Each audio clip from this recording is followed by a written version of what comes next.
And hello, everybody, and welcome back to the stream. Or if it's your first time here, welcome. Hope you're all having a fantastic Friday or whatever day it is for you right now. And we are back. So, yeah, it is the weekend stream. So, we're going to be going back at it with Of the Devil. When we last left off last week, we just got into the court case trying Sosuke for 5 murders, pentuple homicide, even though our character Morgan is the one who killed 4 of those 5 people. I'm very surprised the story has moved along into the court case so quickly. I'm hoping this either means the court case is going to be extremely long, or if there's going to be multiple cases, because if we just do this case and then we're done with the chapter, then this chapter would be like half the duration of the first of episode 1. So that would be a bit nuts if that's what ends up happening, but we won't know until we get stuck into it. Oh boy, I'm trying to charge my mouse, and it sucks. I'm not gonna bother charging it. It's just I don't have enough USB ports, especially after a few weeks ago when I lost access to my normal headphone jack. Oh, god damn it, if I'm not... Okay, hold on, everybody, Do I need to... Oh, I suppose I had my headphones plugged in incorrectly. God damn it. This is stupid. I am a fool. Hold on, everyone. Okay, sorry about that. Like, what happened is that I was trying to charge my mouse on the laptop. Turns out, oh wait, no, I forgot that USB port is worthless for charging with wire. I don't know why, but it just is. Then I realized, oh, I put my wireless USB connector for the mouse in a different room, so I had to get up and go get that. Which is annoying because I'm like leaned back and shit. Like, the fucking laptop that's streaming everything is just like borderline laying on me. So I had to pick a bunch of shit up in order to just stand up from where I am. But okay. All right. Let's see if I configured the sound correctly. This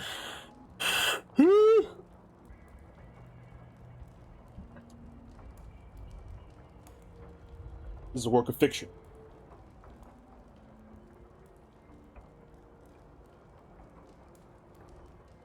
Okay, my desktop audio is not working correctly.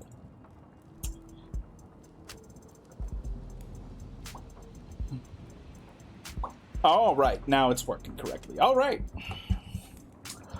Morgan, we're in the courtroom over murders you committed. Let's see how we handle being under pressure. I can save scum, but I reserve that right because as a streamer I have a time limit. So, apologies for not playing this game more hardcore, but for the most part, I'm just here for the writing. You know? Like, that's what visual novels are meant for anyway, you know? So, maybe there are consequences of failing that make the story more interesting, but I wouldn't know until I get to the end, or, you know, but... Okay. AD 84. Add 84. Now, let's crack open those opening statements and get this case summarized. So, hopefully this will be a nice summation of things that we know. Gladly, Your Honor. People of the court. The defendant in this case is a man named Sosuke Ikaria. He was found at the scene of the crime where 2 men were shot to death. One was stabbed in the neck, another had their skull bashed in, and a police officer was impaled to the back with a sword. Crowd. Cop-killing piece of shit! Please pardon the outbursts from the gallery that your mix may have inadvertently picked up. Now, I understand that the scale of violence on display here today may intimidate you, but I want to stress to all of you now that your responsibility here today is neither taxing nor complex. You will hear testimony, you will be shown evidence, and all of it will point towards the truth, that the defendant is the only individual who could have possibly committed these crimes. That is a simple fact. And the only one you need to concern yourself with. Oh, she's as cold as ice. But every ice age beckons a kindling. For as ashes fall to cinders and embers form champions. Defense is ready, Your Honor. Emma did stick to cold logic, so if I follow her with more of the same, it'll end up falling flat. This gallery will never warm up to us. But that can work to our advantage if the jury comes to see these cops as witch hunters eager to start a pyre. Oh, we're gonna try and slander the police against the jury. Maybe not slander, but... So what we're gonna do is we're just gonna try and convince the jury of the authenticity of this case because a police officer was involved. And then maybe as a result of convincing the jury of that, there could be a motion to suspend the case for more investigation. And maybe that's what Morgan will work on. Because, like, at the moment, I don't know what information we found from our previous investigation that could even vaguely lead to us winning. But I could see us getting in a delay so that we can go and collect even more information.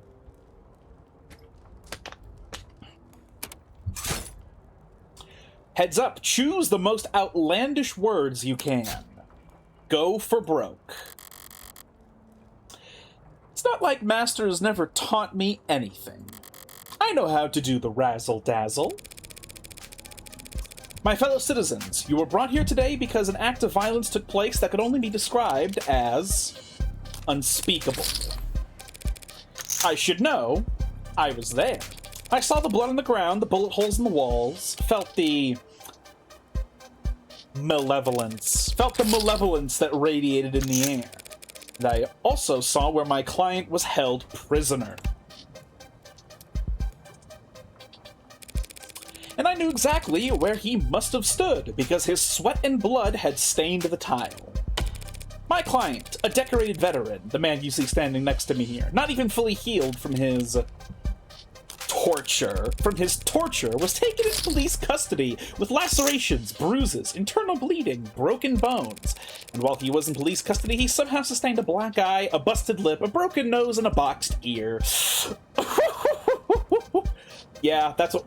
Morgan isn't looking to win here. She's looking to delay it by convincing the jury that this is a bit of a mock trial because a police officer was involved in the murders. I think that's what Morgan's going to do here.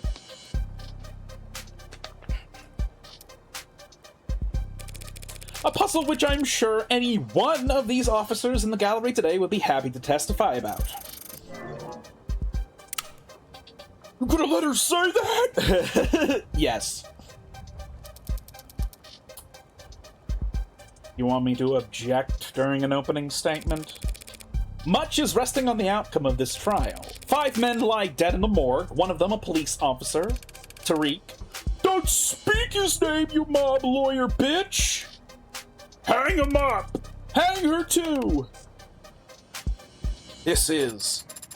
Hey, we like to have fun in this courtroom, put on a good show, but that's because we're on the stage. Any more outbursts from the gallery, and I'll clear the entire room. You can all watch the rest on your phones, or peek in through the keyhole like a bunch of sweaty looky-loos. Counselor, let's wrap this up. Yes, Your Honor. The fact of the matter is, on that night, my client was not in any condition to kill anyone. Not 4 hardened criminals, and certainly not a trained police officer. And nothing about my client's background, associations, or that of his victims can change that fact. Unless Sosuke was lying to us and he actually did intentionally kill Tariq. If he intentionally did do it and he was lying to us, then that's going to throw a wrench into all of this. But if he just stays fucking silent, then this might go over okay.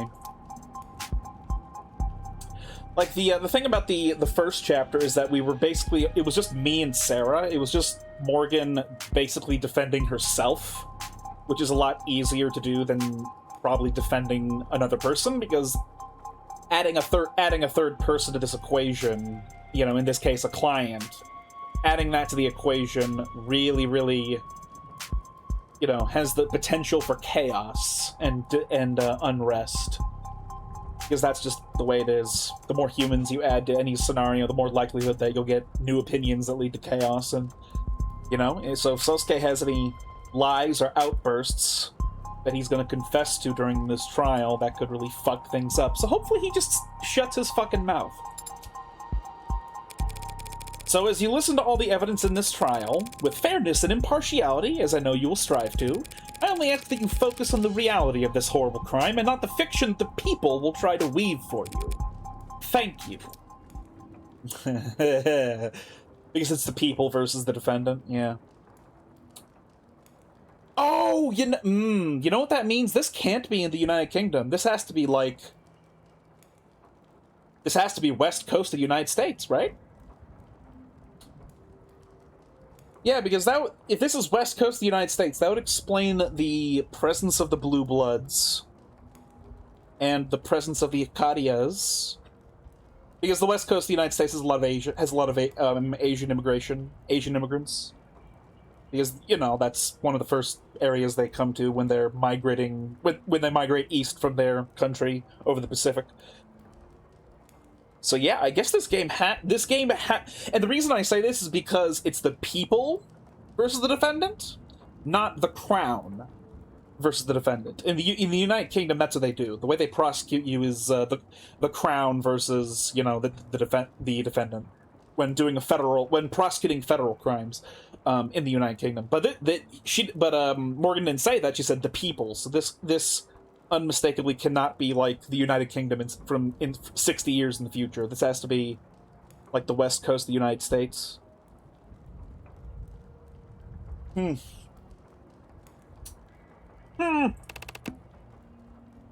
Decorated veteran? You telling me you never earned a single commendation? Most push-ups of the day or something? Never mind, I suppose it could have gone much worse. You're too kind. I was trying to be honest. The crowd got agitated, but you maintained a level head and recovered your temper. Adonai is a master at doing so. I've seen her make comebacks from the most nonsensical mistakes before. In martial arts, they call it an ukemi, a graceful fall. That is basically correct. Well, try not to gracefully fall over when you see the first witness on the docket, Sosuke.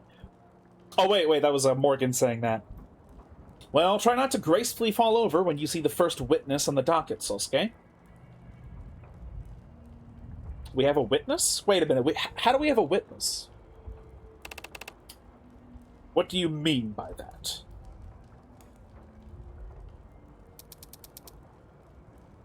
Your name and occupation, for the record? Oh my fucking god. How can that be necessary? If some blathering idiot in that courtroom doesn't already know who I am, they don't deserve... I know, but would you consider it if only for the sake of ceremony? Ceremony is important and should be respected. Very well. I am Makoto Ikaria of House Ikaria. My occupation is that of a student. Try not to look so smug about it when you blatantly lie. This is bad, because, like, this guy is literally the head of a mob. Like, he's a kid, but he's the head of a mob. The jury is gonna hate this guy. This isn't gonna help Sosuke at all. Right, of course. And your position with the Ikaria Financial Group? Is not salaried. Must I really declare it here? Hard to imagine why the noble house of Ikaria is getting audited. Sosuke, are you alright? Can he see us? He can see me, Rockford, and the adjutant. Witnesses teletestifying don't really need much else.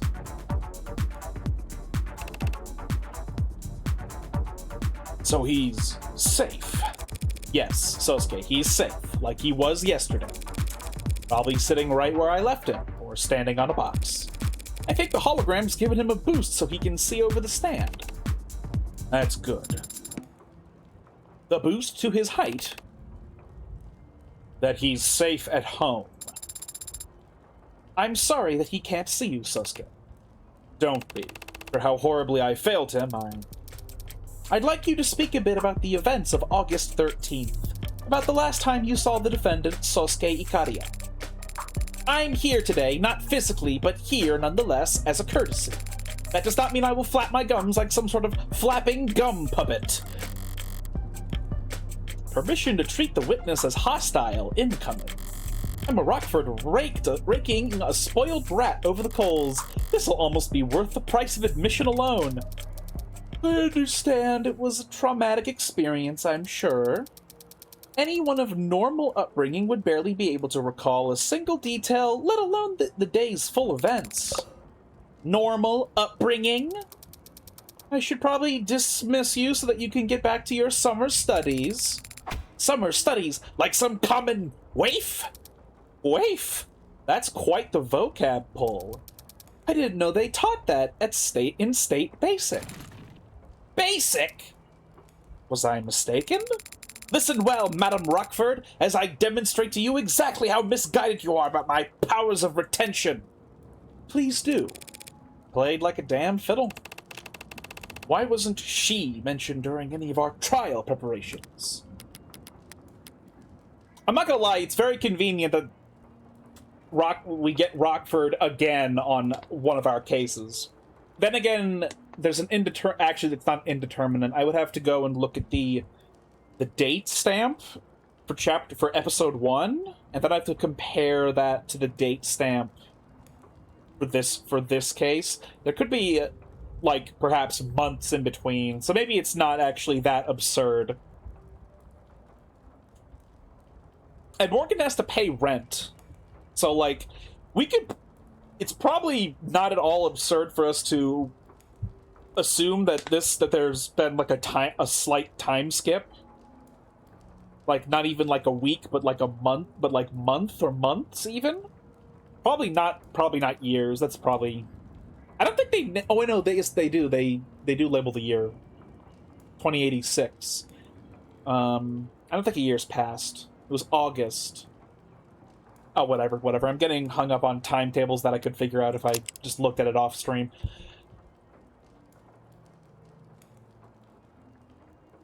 Occupation: assistant district attorney. Really? Only an assistant? She seems like a head prosecutor. By the way, I haven't mentioned this before, but Emma's hot as well. And no wonder Rock is in her last name. Emma and Morgan are quite attractive. Occupation: assistant district attorney. Likes museums, amethysts, turn-based RPGs. Oh, she's also a gamer. Ugh. I assume eventually Emma's gonna catch Morgan. I wouldn't be surprised if eventually, in one of these episodes, we actually play as Emma instead of Morgan. I wouldn't be surprised at all. Dislikes: ballrooms, boardrooms, clicks. Favorite quote: flower in the mirror, moon on the water. Favorite subject: psychology. Exercises by subjects seem to not hear the question. I mean, she's not fat. She's just an itty-bitty bit thick. No, just an itty-bitty bit.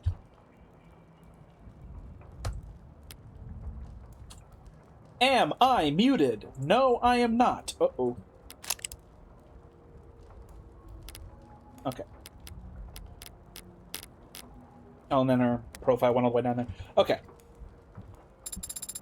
Adonai has only won against her once. So far, every hot streak starts somewhere. Hot streak? I really am going to prison, aren't I? Where shall I start? As far back as you can. A simple task. For the past year, members of the organization most commonly referred to as the Blue Blood Mafia have been making attempts on my life. Did you steal their lunch money or something? I am the primary beneficiary of my grandfather, Daisuke Ikaria's will. In common parlance, I am the sole heir to the Ikaria Financial Group. You could buy so much lunch. The group you know as the Blue Bloods have been jealous of my family's financial foresight for decades. I am merely the most recent target of their impotent attempts to nip at our heels. And 2 days ago, on August 13th, how impotent was their attempt then? I was leaving a meeting held on the upper floors of Crane Tower. My security detail escorted me to the elevators, where we would then proceed down the canopy access floors. This was all planned out in advance? By my head of security, Sosuke Ikaria. But the elevator became stuck with unnatural timing. When Sosuke pried the doors open, we saw that we were stuck between the 62nd and 61st floors. Pried open with a tool? Leading the witness, Your Honor? He didn't need a tool to open the doors. His bare hands were more than sufficient. Help Sosuke out here, kid. We submit into evidence the defendant's Akita Type 2 military-grade spinal mod, designed to enhance strength, endurance, and reflexes for high-intensity combat scenarios. Yes, sir, it is so admitted. What happened next? The decision was made that we would crawl out onto the 61st floor and head for the service elevators. But once Sosuke and I exited, the elevator started up. It was a trap. We had been cut off from the rest of my detail. You were isolated and defenseless. That must have been... Ha! Hardly defenseless. You really think my personal head of security wouldn't be armed? He had Yoru. Don't tell me you named your sword. All great swords have names. Thank you, Sarah. Very well put. Let the record be shown that the witness has identified Exhibit B3 as belonging to the defendant. This sword was recovered by the police in a known blue blood den in the lower wards, found impaled into the body of Tariq Chopin. And forensics has shown that the only fingerprints on it are those of the defendant. There's still time for you to disown it, Sosuke. You understand nothing about a swordsman's heart, Adonai. Once again, it is your paralegal that has the right of it. Perhaps she should be leading my defense. If this somehow turns into a fencing competition, I'll gladly defer to you two. So you, Sosuke, and Yoru were on the 61st floor together. What happened next? When we arrived at the service elevators, Sosuke called them, and then they made a chime. And I didn't clearly see much of what happened next, to tell the truth. Figures emerged from around the corners. They were aiming weapons at me. A red dot shone on my chest, and then Sosuke was there, and a needle was sticking out of his arm. Yoru glinted. Sosuke had drawn it in the blink of an eye. Something glanced off as it dropped to the floor. I saw a syringe at my feet. Yoru's sheath was thrust into my arms, pushing me back into the elevator, and I landed on my rear. That's a clear key piece of testimony. Let's play it back 5 times. What matters is he pushed me back into the elevator with Yoru's sheath. How I landed is irrelevant and should be stricken from all public records. The only other thing I saw was Sosuke's back. He slammed his hand against the elevator's control panel, and then the doors shut. That's the last time you saw the defendant? The decision was made that I should get on a VTOL as soon as possible, but much of my details stayed behind to assess what had happened. Yes, they were very helpful to building security and recovering the Exhibit 5C, this hypodermic needle gun. Uh-oh. Oh, also the sword. Bladed weapon found at the scene of the crime, impaled into the torso of victim Tariq Chopin. The steel is chipped at several points, especially the tip. Identified by Makoto as Sosuke's personal sword Yoru, taken along with Sosuke down to the lower wards following an ambush on Makoto. Fingerprints on the handle match the right hand of Sosuke Ikaria, no other prints found. Blood residue at various points of the blade match the DNA of victims Chopin, Miller, and Trey. Another murder weapon I had to wipe prints off before taking my leave. It was indulgent, trying to take Trey's head off. Wasn't my only indulgence either. I must have gotten Miller's blood on the blade tip when I dragged it across the floor. Needle gun. A needle gun and projectiles found at Crane Tower where Makoto and Sosuke were ambushed. This model utilizes the same kind of projectile needles recovered from the room where Sosuke was held and interrogated. Fingerprints on the weapon match those of victim Creek. You know, I'm not gonna lie, another thing that could get this delayed is simply changing the charges, like, away from murder into, like, a series of self-defense charges. Because the Blue Bloods they fucking tortured him. And they kicked they wounded him severely. like, massively severely. Like, how is this not some sort of mitigatable defense where it's like, what do you mean it's murder? This is like a series of self-defenses. Like, at worst, this is like manslaughter. Another thing is that they drugged the fuck out of Sosuke, so there isn't particularly a reason to think that he killed them while not under the influence, so he could have diminished responsibility as well. I'm not gonna lie, I do kind of wonder, oh man, it probably isn't real because I don't think this game is popular enough, but if there was a YouTube channel where an actual lawyer played this game and then described to us whether or not it makes any sense, that'd be very interesting. I'm not a legal expert, even vaguely, so I wouldn't know. But like, I feel like pentuple homicide, or like 5 counts of murder, I think that's kind of ridiculous. When the guy was like drugged, beaten up, tortured, and then he stumbled out, potentially drugged under the influence, and also fighting in self-defense, right? Like, I don't particularly see why that would be murder. Like, I don't know why gang deaths after killing gangsters after they tortured you. Like, is that, like, come on. You know, that actually, wait a minute, the fact that they would get him on murder for killing people that were torturing him, you know what, guys? This is California. This has to be California. Only in California would they behave this way in the courtroom to, like, a victim of horrible crimes. Like, only in California. Clearly. It's not going to be murder. It's not murder. Or rather, it is murder, you know. Or whatever. I don't know.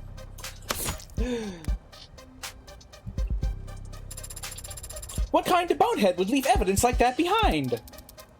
A bonehead in a rush, perhaps, Your Honor. It does appear to have exhausted its gas canister, so it may have outlived its usefulness. I take it that this weapon is a match for the projectile needles found in the room where my client was restrained? Correct! Others exactly like them were recovered from the scene of the ambush as well. Projectile hypodermic needles recovered from the room where Sosuke was being held. The contents within match the non-lethal anesthetics found in Sosuke's bloodstream at the time of his arrest, though other needles were found containing stimulants and drugs commonly marketed as truth serums. Needles identical to those recovered from the crane tower where the ambush happened. Yes. Makoto, did you see the faces of the men who attacked you? Ha! All too clearly!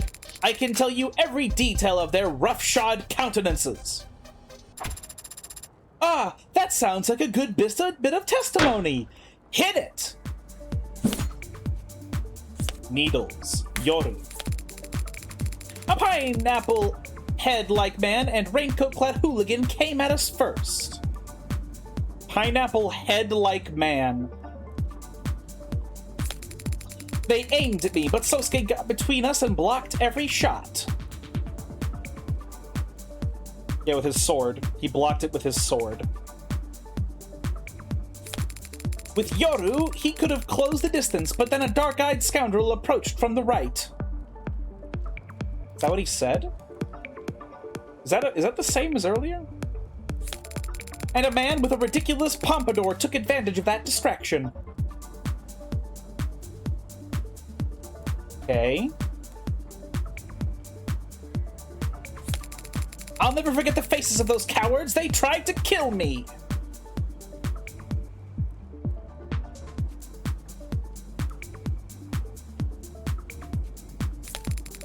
So whatever happened to them afterwards, I'm sure they deserved it. I feel like these are just these aspects are emotional statements. Makoto's putting his talents for hyperbole on full display. I'll have to fact-check his description in order to get the ball rolling. Pineapple and a raincoat-clad hooligan came at us first. They aimed at me, but Sosuke got between us and blocked every shot.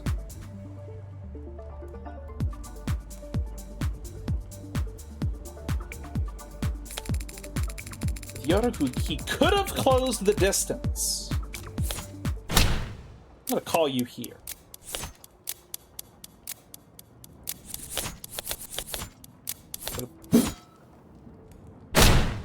Want to bet? What are you even trying for, counselor? Just checking to make sure you're on your toes, that's all. That sounds like BS. I don't believe you. Overruled. Whoops. What were you going for, Adonai? I'm trying to point out Makoto's misunderstanding about the nature of the attack. I just need to find a way to show it.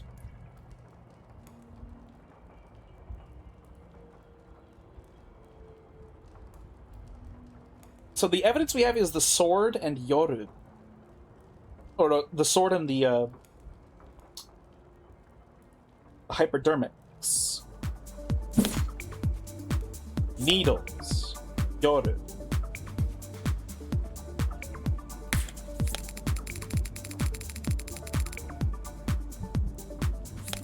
They aimed at me, but Sosuke got between us and blocked every shot. He could have closed the distance, but then a dark-eyed scoundrel appeared from the right. And a man with a ridiculous pompadour took advantage of that distraction. I'll never forget the faces of those cowards. They tried to kill... There we go. I understand.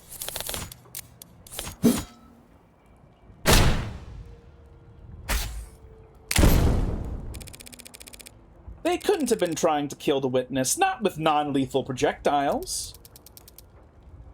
They fired a lot of them. The witness doesn't weigh that much. Don't try it. This attack was clearly planned with the intent of capturing Makoto alive. Meaning what? That 4 of this case's victims were actually soft-hearted pacifists? There's nothing soft-hearted about what they did to my client after capturing him, using tools they clearly originally planned to use on the witness. So they're sadists? I'm getting confused here. So is the defense, Your Honor. What matters is that the witness has identified the defendant's captors as the 4 Blue Blood victims that he is accused of murdering. Makoto didn't establish that much, but something about this attack still bothers me. Emma put Makoto on the stand specifically to identify the victims. Trenchcoat, pineapple, pompadour.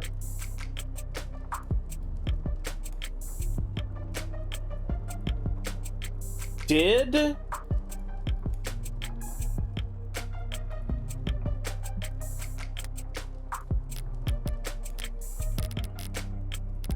Trey Sosuke...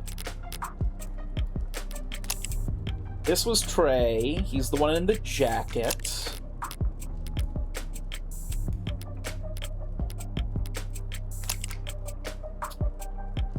No pompadour.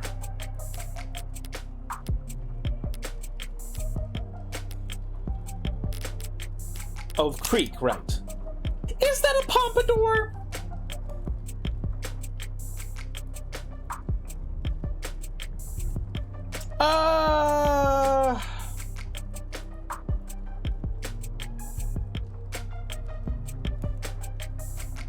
I guess that's a type of pompadour. I'm not a hairstyle expert. But yeah, trench coat, pineapple, pompadour, those match 3. Who was the 4th?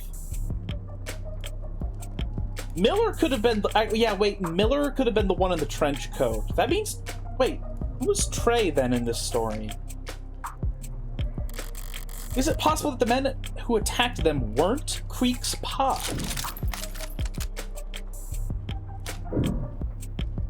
By some other party? They were attacked by Creek's pod. I don't think I want to raid. I feel like this isn't arguable.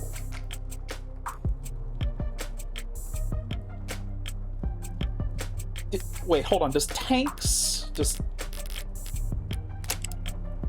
Yeah, Tanks, that looks pineapple-ish. Yeah, that's pineapple-ish. Oh, wait, can I, backlog. Okay.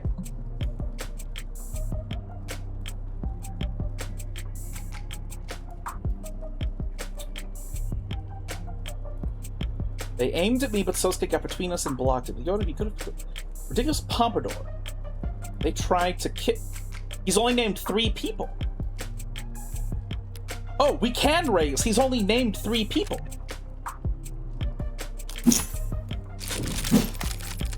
The witnesses' descriptions are vague. How do we know these attackers were the same 4 victims that ended up in the lower wards many hours later? We know because I say so, and it's obvious, and they are. Eloquently put. Hardly, but what else is there to say? Just doing my part in checking the witnesses' statements, Your Honor. That's... He only named 3 people, though. Makoto only named 3 people. There could... The 4th person could have been a different person that wasn't with Creek's pod at the time of the murders. Like, it's not like Creek's pod is going to be the only blue blood pod. Oh, whatever. The game is telling me I was wrong, so whatever. You're doing it badly! Fine, yes, the men who attacked Makoto and took Sosuke captive are the same ones who ended up dead that night. But 2 questions do occur to me. Why were you safe on that service elevator if Sosuke surely collapsed the very moment it shut? Would these men have pursued you by any means necessary? That is... I can answer that, Your Honor. When the police inspected the scene, they found that the control panel was calling that elevator on the 61st floor was broken. The control panel was calling for that elevator. They found that the control panel that was calling for that elevator, so that's one noun, that's one object, on the 61st floor was broken. Smashed, in fact. The attackers would have had to manually pry open the doors to even attempt to chase after Makoto. And that would take remarkable, modded strength. Did you mash the button that forcefully, Sosuke? I may have used more force than necessary. I wasn't exactly trying to hold myself back at the time. You hit the controls hard enough to break them? So the Blue Bloods couldn't pursue you further, and instead elected to take Sosuke captive. A Sosuke in the hand is better than a Makoto in the bush. The head of Makoto's security would surely have made for an invaluable source of information for planning future attacks. Where were he made to talk? Are you denying that? No, but I would like to ask the witness one other question. Why did you get off the elevator in the first place? What are you... Hey, when I mentioned the lobby earlier, that's... The mic's not be picking up on it for you, but from where I'm standing, I can't help but overhear my client groaning about how badly he failed you. That's not evidence or testimony, and so should be stricken from the record. But we get the idea! So was bailing out early the defendant's big brain idea? As head of my personal security detail, such a decision is ultimately his to make. However, that decision may have been influenced by his knowledge of the fact that I am not especially comfortable in enclosed spaces. What the hell are you doing? Are you trying to humiliate him? In part. I'm also trying to insult you. Yeah, we want to make him look more pathetic so that the jury is like, this is ridiculous. These people were attacked, and then he killed the people that attacked him? This is bullshit. This isn't a murder. Like, I think that's what we're going for here. Had we simply waited, we would have remained safe, but I was not comfortable and felt very warm. So it was not a tactical failure on Sosuke's part, per se. Just an error of judgment. Counselor Morgan. What's up? You can disconnect the call if... Ask me another question. Ask me about how bravely Sosuke defended me. Huh? So that's your angle? We can't all be as naturally gifted at extracting valuable testimony out of spoiled brats as Emma, but I can follow her example, insult their pride, and these Akariya snap back as reliable as any knee-jerk reaction. This is one thing I find very entertaining about lawyering, at least in in a context like this. This is very theatrical. It's probably a lot more boring in real life. But this is one interesting thing I like about lawyering, is that when you're in court and the law is the law, there is no other option but to try and win as much as you possibly can. So if that means disrespecting people, lawyers will do that if they think that that is what they must do. It's very scummy when lawyers have to do tactics like this, but I also find it very interesting. Because outside of the courtroom, it's kind of psychopathic behavior. It's very manipulative and calculated. But in the courtroom, you could argue that it's just 100% necessary. Because, like, it's the law. It's the end of the road. You either win or you lose. And there's nothing that can bail you out, really, except for, unless you're in California and they just let prisoners go who have committed 10 trillion crimes, and they're just like, no, you get community service. It's like, oh, okay. Actually, yeah, this can't be California. I guess, actually, no, this is California if we determine who the victim is. Like, if we can convince the juror that Sosuke is more a victim than all the people that were killed, then we could get Sosuke off the charges, I guess. Whatever. I still think 5 murders is ridiculous when you're tortured and held captive. Like, I feel like that doesn't make sense as, like, a series of charges for this situation. And in Makoto's case, with infinitely less resistance than if I had simply asked him to testify. It's usually the lawyers who do the asking and the witnesses who do the answering. This is not very realistic. We ask that the witness testify for the court in more detail about exactly how valiantly Sosuke fought off the attackers. And I guess the people don't object, even though it seems super extra? No, the people don't object, Your Honor. Emma's playing passively. Either I'm onto something here, or I'm walking into a trap. Screw it! All in on the former. Needle gun. Sosuke's med records. Needles. Yeah, so we know that he was shot with the gun and drugged, and it was positively identified that he was drugged. Sosuke was outnumbered from the beginning and protecting me the whole time. It didn't matter that we were ambushed or that the Blue Bloods had projectiles. Sosuke took up Yoru in both hands and swatted their needles out of the air like a graceful swatter. He fought off 4 attackers and without sustaining a single injury. He got shot! What do you mean? Without any injury? He got shot? What are you talking about? Unscathed is the last thing anyone would call my client after the events of that day. One look at this medical data from when he was arrested will tell you that much. What are you getting at, counselor? The defendant's injuries were sustained at the Blue Blood's den, not at Crane Tower. The police didn't find even one drop of blood anywhere near that service elevator. Well, that is a miracle, a bloodless ambush, but the fact that no blood was found makes it all the more painfully obvious what actually happened to that elevator panel. The elevator panel? My client broke half the bones in his left hand, smashing it up. Did you really? Did you really? I might have. There was a lot of adrenaline at the time. Did you not form a proper fist? Was your wrist not in alignment with your forearm? As I said, Sarah, there was a lot of adrenaline. Do you deny that his medical record clearly shows his left hand was broken? Your Honor, what does it matter that the defendant broke his left hand closing that elevator?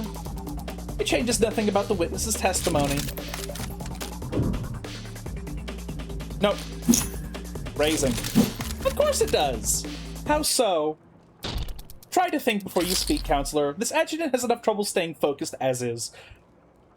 It contradicts his testimony because he said that he was unscathed. Well, it may be true that this wrinkle doesn't change the witness's testimony, but it does change the nature of the evidence you had him identify for the court. The katana? Yoru. Yoru. Its name is Yoru. We get it. Testimony of... Oh my god! He just won't stop talking!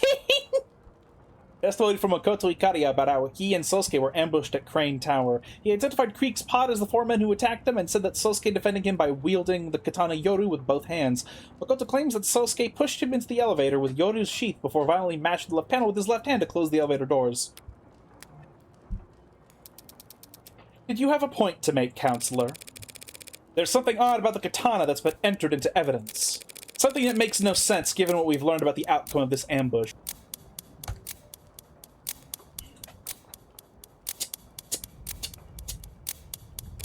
Namely, the swords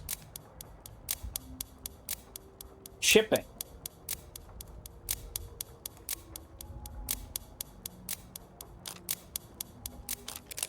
The sword's been chipped. How could that be the case when Sosuke is a master swordsman? I wouldn't go that far. Also, master swordsman isn't a real rank. How are swordsmen ranked then? Well, there is the strongest swordsman in the world, and then there's everyone else who's ever picked up a sword, loses to them. 0 diff. Apologies, Your Honor, for enabling your outburst. What I meant to direct the court's attention to was the fingerprints that were found on the sword's handle. Fingerprints belonging to Okay. Fingerprints belonging to Sosuke's right hand. You're contradicting yourself, Counselor. We've already discussed how it was your client's left hand that he broke closing off the elevator. There's nothing contradictory about him using his right arm to wield the blade. It can be like this because Sosuke has 2 hands. The people are correct. The sword found at the scene of the crime has my client's right hand fingerprints on its handle. Despite the fact that the witness just testified that Sosuke was swinging with both hands. Like a graceful swatter, specifically. Oh yeah, he did say that! So did the little tyke misremember? It was a chaotic situation where he feared for his life. The court should hardly expect him to have kept track of such an inconsequential detail. Have you already forgotten my magnanimous powers of recollection? Her tactics from earlier backfired. I'll have you know I can recite all of my subordinates' birthdays down to the hour. Write them all down so I can calculate their moon signs later. It doesn't matter whether the witness is mistaken about Sosuke's grift, Your Honor, because we have a much bigger issue to address. Why this sword has only my client's fingerprints on it. Makoto testifies that Sosuke wielded this katana in his defense. An act of bravery that ended with my client face down on the floor of Crane Tower. He later woke up held captive in the lower wards. I'll state the obvious here and say, while he was unconscious, he was moved. And so the sword we have in record must also have been handled by...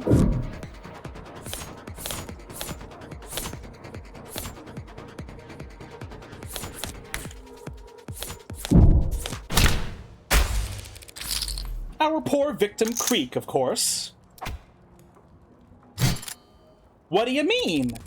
Sosuke was knocked unconscious at Crane Tower. That could mean someone else must have brought his sword down to the lower wards. And the only people who had the opportunity to do so would have been his captors. You mean his victims? Withdrawn. Lawyer withdrawn. To retract a comment to indicate the jury should disregard it in their deliberation. Either voluntarily or in response to an objection sustained by a judge, attorney may withdraw their comments. Either voluntarily or in response to an objection sustained by a judge, attorney may withdraw their comments. Officially, the juries are to disregard any comments that have been withdrawn and should not take them into consideration when evaluating the evidence, witnesses, or charges laid before them. Yeah, okay. The defense is forgetting a fairly simple fact, Your Honor. There's more than one way to hold a sword. Oh, worm? In case the defense needs it clarified, Creek could have simply held the sword by its scabbard. Nope, the scabbard was with Makoto. Nope, we're raising. That's not possible, Your Honor. Makoto has already testified that Sosuke left the sword scabbard with him when he thrust him back into the elevator. Yep. I see, and since a cursed sword can't be resheathed until it's tasted blood... Yes, Your Honor, very well said. We would have found the scabbard at the Blue Blood's den if Creek or his men had taken it with them. Instead, I imagine Makoto took it home. You think he took key evidence from his own assault and kept it from the police? Of course I did!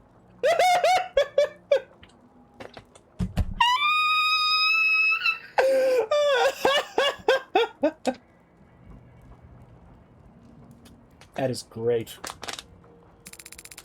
As if I would trust officers of the law to properly handle a family heirloom as precious as Yoru's sheath. Impressive insight, Adonai. But what does this actually mean? Is there some mistake with how the evidence was handled? There's no mistake here. This was all done with intention. The intention to frame my client. By putting his fingerprints onto that sword after the real culprit had already handled it. What a load of bullshit! Oh, that's gonna get the crowd thrown out. And the crowd goes wild, though it does make a certain kind of sense. Because it's the truth. I did wipe that katana's handle down after removing it from Trey's throat. I guess I guess Morgan's angle to this victory here is simply proving that the Heartbreak Killer is the one who did it, but she has to do that without accidentally giving herself away. Ooh. Sosuke just happened to be foolish enough to pick it up himself afterwards. It's frustrating having to keep all my best cards up my sleeve this time around. But the look on Emma's face when I do get to toss them out is... The people are more than ready to counter if it pleases the court. Oh. The defense has made an admirable effort to barrel ahead with this theory. Admirable but predictable, with a foundation this week charging ahead and hoping the court won't notice is the only option. Let us speak of the facts. This Creek character led a targeted ambush on the heir of House Ikaria, knowing he'd be guarded by a full security team. The Blue Bloods successfully sabotaged and intercepted Makoto's elevator at the precise floor they wanted, meaning they knew exactly where he'd be and when. And they brought with them drugs capable of disabling a veteran with military-grade mods. Planning and attention to detail may be foreign concepts to the defense, but they should at least be able to recognize them. So is the defense seriously suggesting that after all that preparation, Creek's pod wouldn't bother to wear gloves? Oh. There were no gloves found on them. I'm glad you asked so nicely.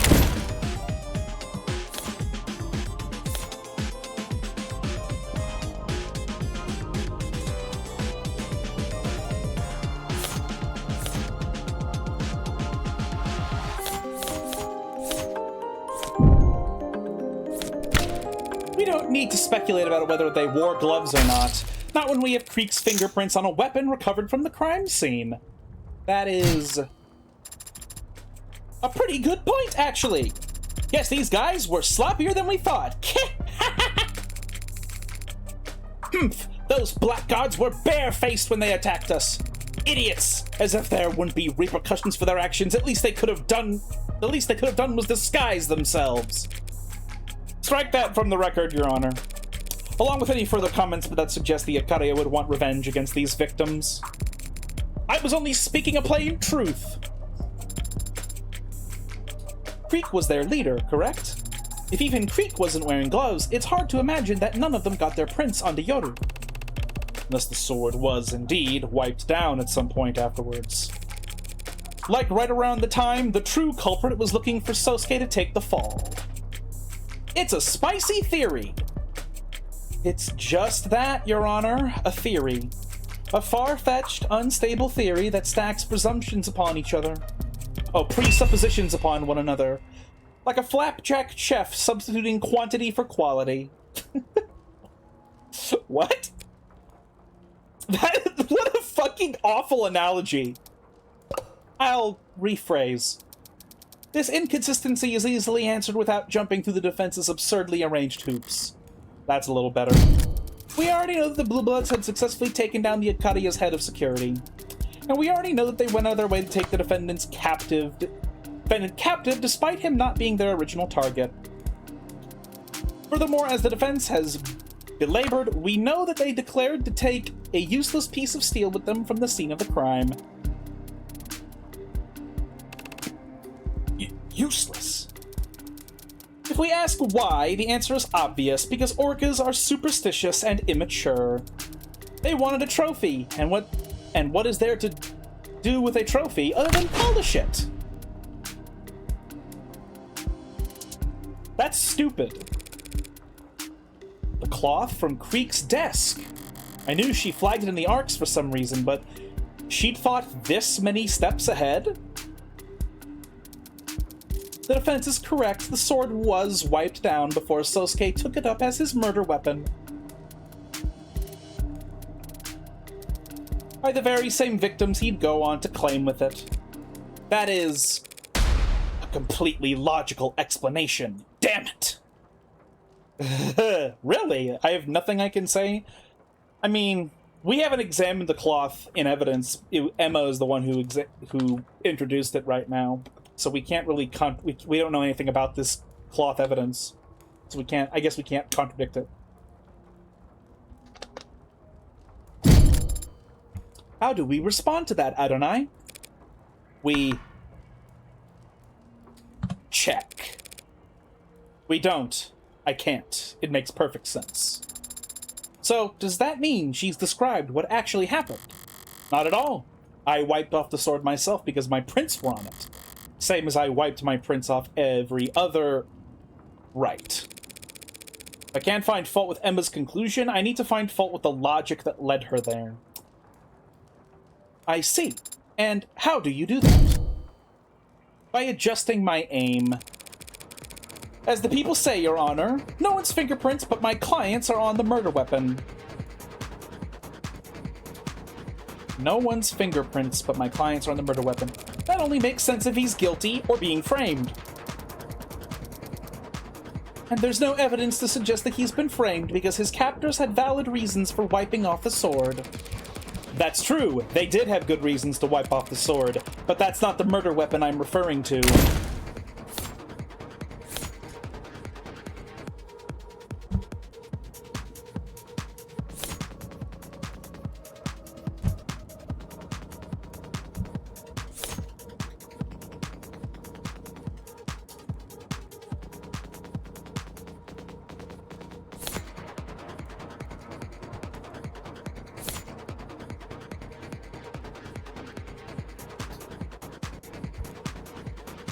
Fuck.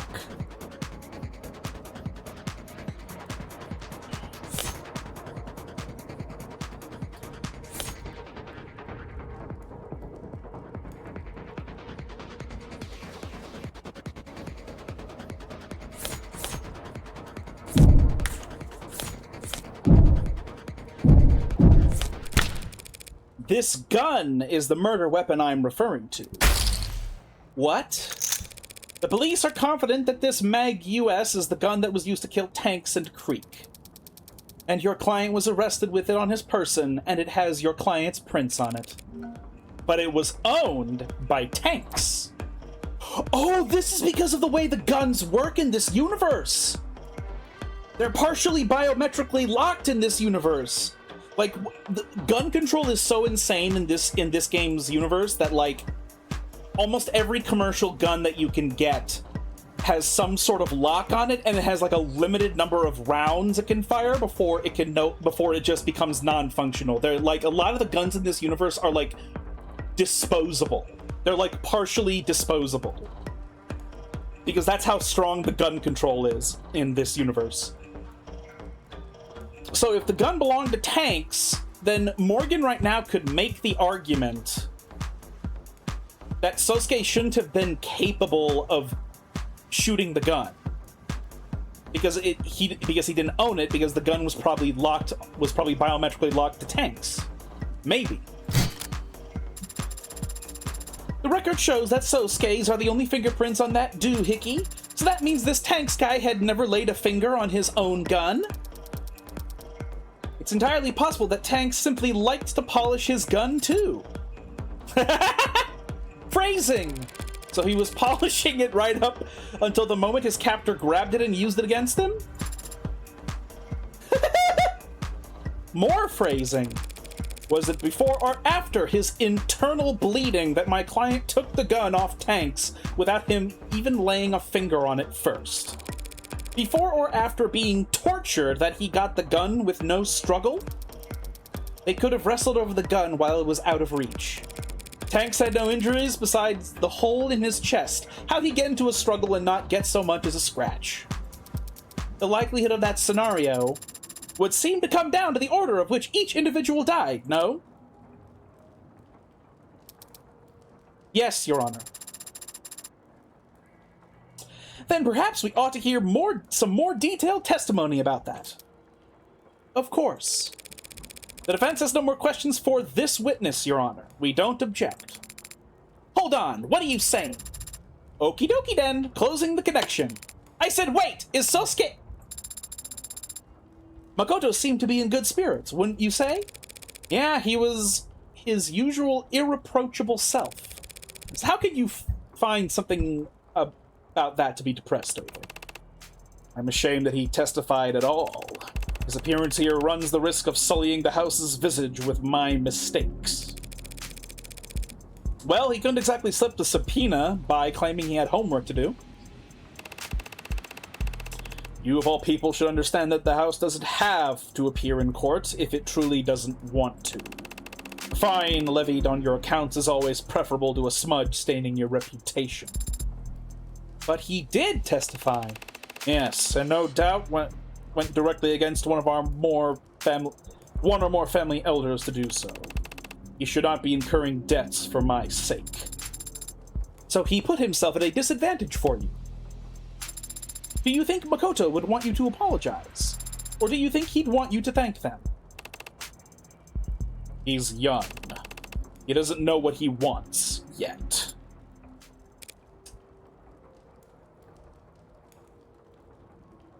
Top view. Oh my gosh.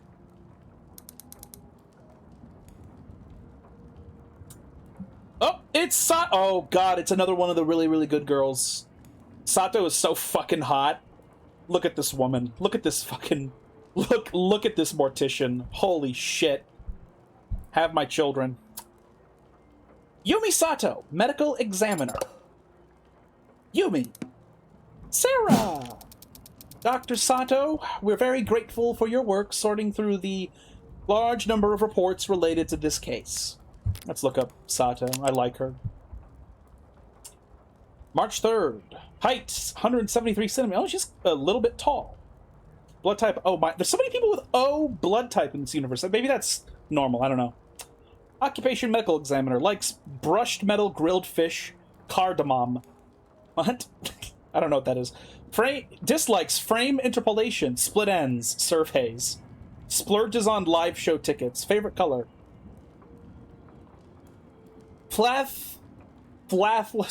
Okay, fuck off. I'm not gonna read that. Coat. Very easy to sanitize. Phew, yeah, 5 bodies, all high priority. Had my head underwater for a good while there. We'd prefer not to tax you with repeating every grisly detail, but if you could, would you please walk the court through the time of death for each victim and the manner of which they were determined? Right. From the top. Ankur Tan, aka Tanks, had a mishmash of street legal and chop shop mods along his forearms. None of them were particularly up to date, but they were all working and they did monitor his heart rate. Tanks' heart stopped at 9:44 p.m. The cause of death was...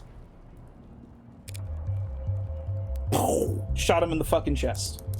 The slug had a hollow design, intent to shatter inside the target. There is no mistaking that he was killed by his own gun, the Mag US, from a distance of 1 to 2 meters. Wow, 1 to 2 meters. I guess they can find that out mathematically by measuring the damage of the hole and then comparing that to like the slug or something and how it explodes. Summary of medical examiner Sato's findings of the death of Ankur Tanks. Cause of death, mag rail slug detonated beside the subject's heart, killing them instantly. Notes. Recovered metadata mods indicates a time of death that... yeah.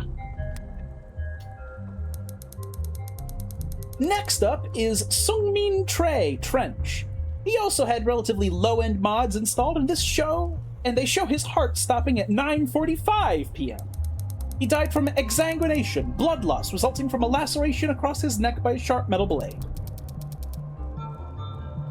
That wasn't the only injury his body sustained, though, was it? No, it was not. Posthumously, his skull was... Yeah.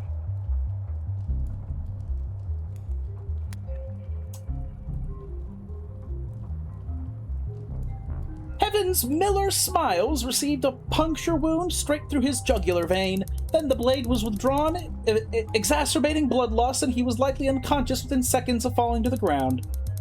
Miller had mods, but had evidently gone to great lengths to remove all monitoring tech from them, and he was not found with any electronics on his person.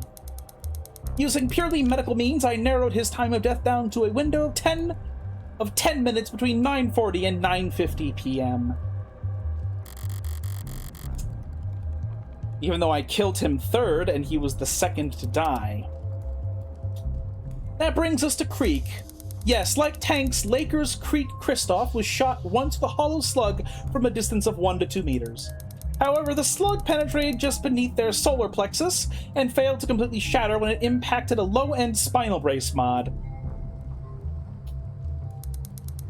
As a result, Creek didn't die immediately. It is my medical opinion that Creek would have slowly bled out over the course of about 5 minutes. Their mod did not have any biomonitoring capabilities, so like with Miller, I've done what I can to narrow down the time of death to a 10-minute window between 9:40 and 9:50 p.m. So he was barely modded and he stayed conscious that whole time anyway? Yeah, kind of fucked up, isn't it, Morgan? Maybe you should stop murdering people. And these situations wouldn't be happening. You fucking serial killer? God. What's wrong with you? But we do have one other context clue to work with. This datapad was found very close to Creek's body, and technicians confirmed that it requires Creek's fingerprints for most functions. That means it's unlikely that anyone else would have been able to manipulate it, and we found that the last action taken on it was an attempted dark card transaction that failed at 9:44 p.m. What could have caused a dark card transaction to fail? Either they hit cancel, or the card itself was jostled, interrupting the scan. As if the datapad was suddenly dropped. Speculation?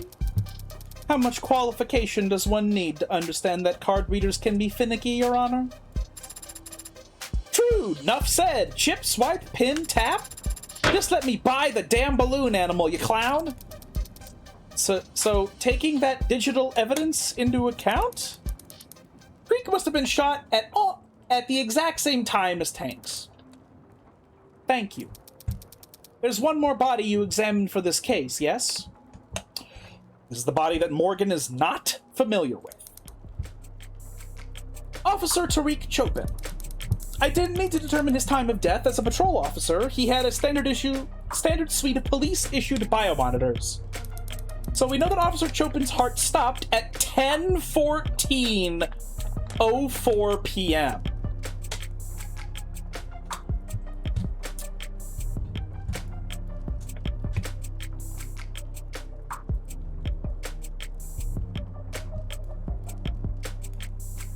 So 1.5 hours later? How is this case even happening? Isn't this something that they would figure out without having to go into a trial? This is so blatantly obvious. I guess the reason the case was rushed along is because the cops want blood, and they want it now and immediately. But, this completely changes everything. The fact that his heart stops an hour and a half later, that means that the prosecution has to explain why the fuck did he kill 4 people and then wait there for an hour and a half just to kill a cop? Why? Why wouldn't he have left? What? Even if he did kill the Blue Bloods, why would he wait there in order to murder a police officer. That's absurd. Like, at the very least, this fifth case needs to be examined differently. Like, that's absurd. Like, this time differential is such a massive fucking hole, in my opinion. And, like, the prosecution has to really fucking explain this. They have to do everything to explain this, because this is ridiculous.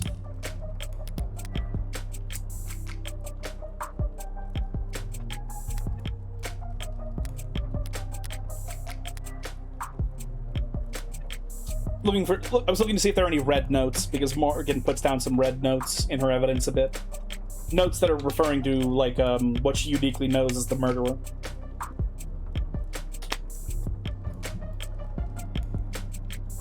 So we know that Officer Chopin's heart stopped at 10:14:04 p.m., triggering an automatic 10999 alert. Officer down. Lighting up that crime scene like a firecracker and ensuring every cop in the city would come running, royally pissed and safety's off. Chopin was impaled through his back by a long, thin blade. It severed his aorta, and as a result, he died instantly. Wow. Okay. This is the autopsy we don't know anything about, because Morgan didn't do this one. Cause of death: penetrative cardiac stab wound, posterior. Death was instantaneous. People keep saying that having your heart destroyed or severed is instant death. I don't believe it. I don't. It's not instant. Surely for like at least 10 seconds, you're still conscious and you can feel the visceral pain as all your blood circulation stops at once. Like, surely this isn't something that is truly instant. This is not instant. This is, you are, maybe I'll entertain 5 seconds.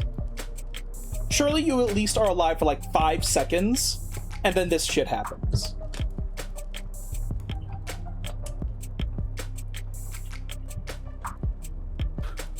Jesus. Fucking crazy.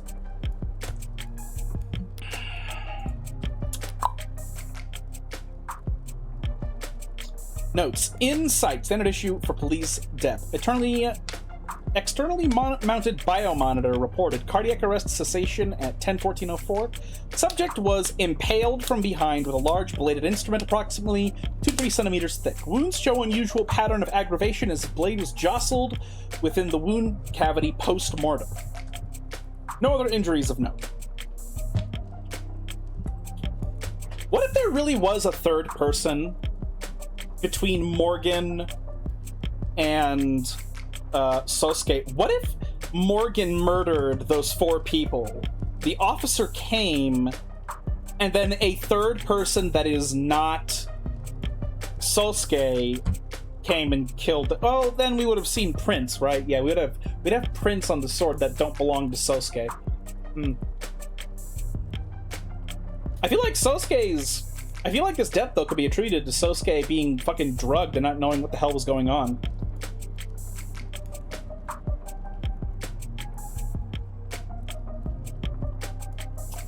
Or it could turn out that he knew exactly what he was doing. He intentionally did kill Chopin, and he simply hasn't told us, you know, even though he really should have.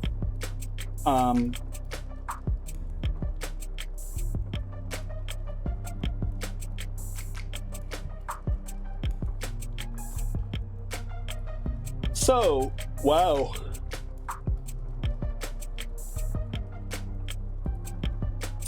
So it could be that he actually did intentionally kill Officer Chopin, out of like some sort of honor code, where he's like, "Oh, I can't be seen here with these dead bodies. There's a police officer here. Like, I have to take the fall, and so I have to kill this man for the sake of honor or something." You know, like that could potentially be a thing, but. To summarize, then, we can conclude that Tanks' gun was taken from him before 9:44 p.m. He and Creek were then shot with it. Their attacker, out of ammunition, took up a sword and stabbed Miller in the throat, before slicing into Trey's neck. This individual then proceeded to posthumously crush Trey's skull by striking it so hard that they shattered a baseball bat. As Creek bled to death on the other side of the room. Finally, when Officer Chopin entered the scene, they stabbed him in the back, before finally being apprehended by Officer Rogers. That's all correct as far as we understand it. So now Rockford's put together a timeline. It's probably helpful for the jury, putting it all in chronological order. But have we learned anything new about the culprit's actions? We have. Emma brought her on the stand to establish the culprit's...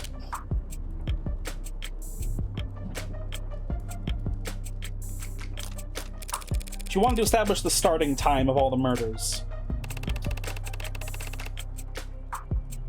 Wasn't that pretty obvious just from one autopsy? Tanks died first and his mods confirmed it. Well, yes, but the fact that Tanks and Creek died first, combined with where their shooter stood, fucking tells us in what part of the room the culprit must have started their killing spree. Man, I'm getting every single thing wrong except for, like, one thing. Correct, because Creek and Tanks died first, and they were both shot from within 1 to 2 meters. We know that the culprit must have started taking action right by the desk. And not by the door to the holding room. Indeed. So the likelihood that my client broke out from there is not very high at all. Yes? An abundance of DNA evidence establishes that the defendant was indeed held in the other room. But clearly he didn't remain there. His captors must have taken him out to question him in the main room, and dragged him in the front desk where Tank's gun would be within reach. You're the one who's reaching. You have evidence to the contrary? A better explanation for how he got out of where he was being held? Can't exactly propose that a real killer set him free as a scapegoat. Yeah, because then you're gonna go to prison. And then Morgan is gonna go to fucking prison.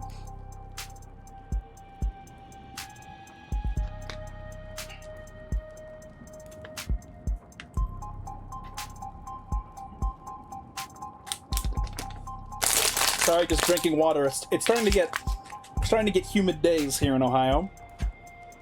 You know, that touch of spring where it's still like 50 degrees, you know, outside, but for some reason it's fucking humid, like it's 100 degrees, and it's like, ugh. Why? Why must I sweat? I hate that. The forensics are clear. My client was gagged and bound in that room. But clearly they had to cut him loose to question him, a mistake that ended up costing them their lives. Do you think that's true, Sosuke? I'm not positive, of course, but my body is telling me that I was held in that room from the time I woke up until I got myself free. Emma's theory about the Blue Bloods being dumb enough to let Sosuke near a gun isn't perfect, but it's still a theory. I don't have jack shit to counter with because not even Sosuke knows how I let him out. If the defense has no objections, then they'll just have to take this L and meekly move on to their cross-examination. Adonai, that made you sound very feeble. You've developed a habit of using we when I'm not winning. Fix it. Of only using we when I'm winning. Fix it. That made us sound very feeble? Why do I have to get roped in? Emma's already established a timeline and an order of events. I could pick up the details, but she's close enough to the truth already. Sort of.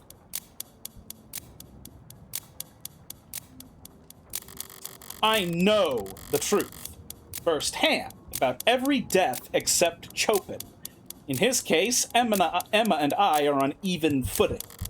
So what's my advantage? What do I know that everyone else is mistaken about?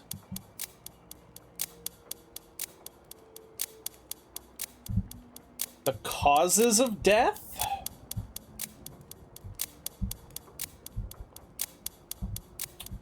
Oh, yes, I believe she didn't stab Miller with the sword. Or Trey with the sword. She actually didn't kill either of them with the sword. She used her knife. She then used her sword in an attempt to cut off Trey's head because he was fucking laying on the ground, like, bleeding out and flailing around, and she was like, oh, I guess I'll use this sword to finish him off. I guess I'll have a bit of fun by finishing him off with the sword. Like, she didn't... Like, she yeah, so this... murder weapons, right? Right, the murder weapons. Everyone thinks Miller was stabbed in the neck by the katana. I'm the only one who knows my knife was there. There's gotta be a way I can use that information to my advantage here without revealing that I have it or how I got it. I'm walking a razor's edge here.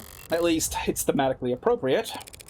The defense is ready to begin our cross-examination, Your Honor.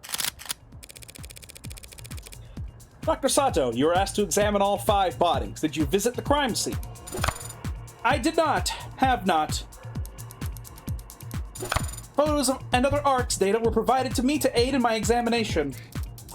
Surely the defense isn't objecting to a little virtual work? Of course not. After all, had anything been added or removed from the crime scenes, the ARCS would show it. There's no fooling it once it's been set up.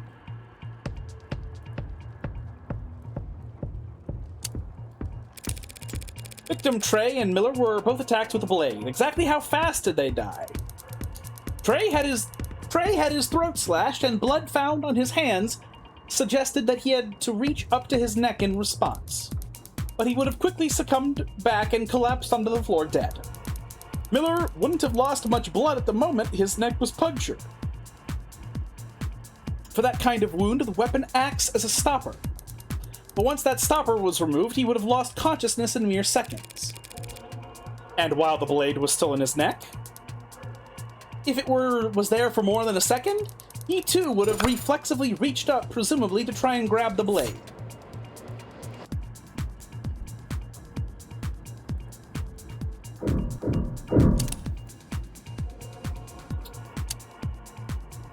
Okay, I can go through these and pick. Okay. 2 individuals suffered gunshot wounds. You found that both matched the Mag US firearm that's entered into evidence? I did. Shrapnel is by nature unpredictable, but the scale of destruction does make it pretty hard to mistake for anything else. Didn't exactly learn anything new there. Chopin's cause of death. Could you speak a bit more about the manner of Officer Chopin's death? Well, to reiterate, his body was found with a katana struck through his back. It had punctured his heart, killing him.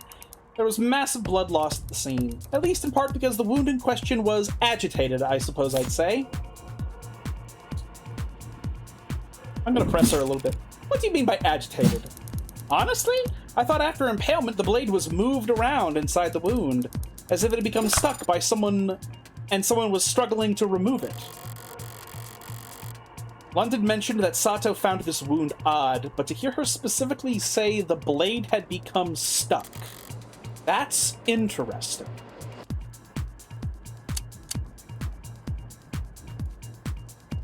I don't know what happens if I get to 21. Is that when I lose? I want to press her a little bit. Isn't it possible that the shrapnel was already in their bodies before the crime scene took place? Like, as in a pre-existing condition? I mean, no. I saw the tracks. Each piece of... Oh, fuck. Oh no, I busted.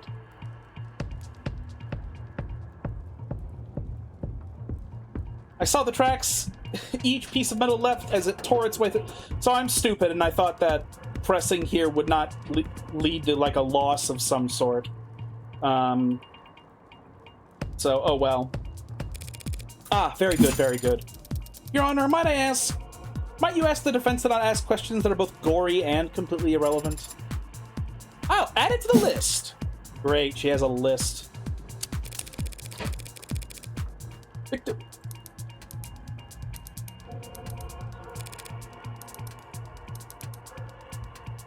E2 would have reflexively reached up. Press. Is there any evidence that he tried to grab the razor-sharp katana lodged into his neck? True. Yes, he would have to grab it. He would have to... If the wound was shallow, he would only be able to grab it by the blade.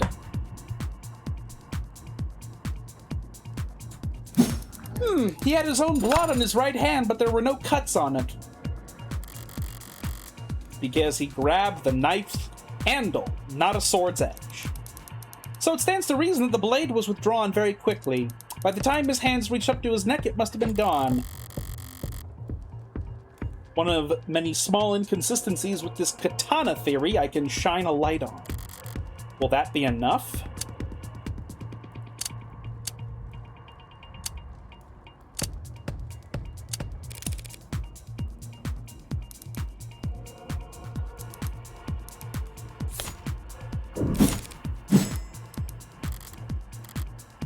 Okay, this just... okay, whatever. Stabbing Miller's neck so precisely and so fast, that would be quite the feat of swordsmanship. Stating a conclusion, Your Honor. Comments withdrawn, quick as a blade. Have you ever seen a stab wound like the one that killed Miller inflicted by a long blade? And wielded in one hand by a man experiencing heavy blood loss? No, I can't say that I have. Now, whether that maneuver is impressive or improbable, well, I'm a doctor, not a fencer. And Sosuke doesn't own a rapier. Did you find that the stab wound on Miller's neck would fit the sword that the police recovered? Approximately.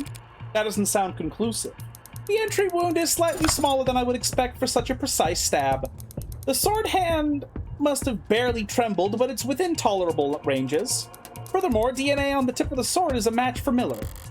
Damn it, just because I happened to drag it across where his blood had dripped. And of course there isn't any other implement at the scene that fits the wound better. No, of course there isn't. Thank you, Dr. Sato. I think I can speak for us all when I say I found that very enlightening. Okay? I made a bunch of mistakes, but at least I didn't completely lose the game. Dr. Sato, you just testified that Officer Chopin was impaled from behind. Did this occur on the spot where his body was found? Yes, it did. The body shows no signs of being moved. I'm curious, though. What was there for the sword to get stuck on?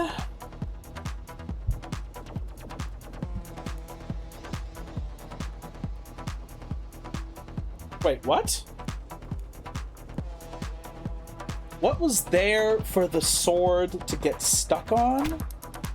Huh? Well, if Chopin was in the center of the room standing upright, I mean, it wouldn't have gotten caught on at the air, right? Bone, perhaps? Surely you examined the wound inside and out. Did you see marks on his ribcage where the blade had caught? No, I didn't. Then it stands to reason that the blade didn't get caught on anything inside Mr. Chopin. It got caught on the floor. Pardon?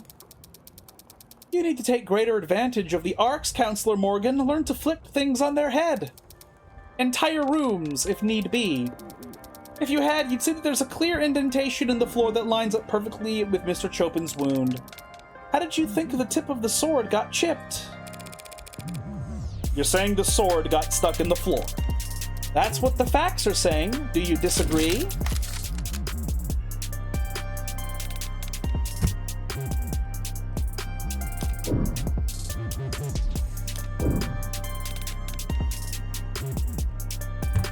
I don't even know where Morgan is trying to go with this whole...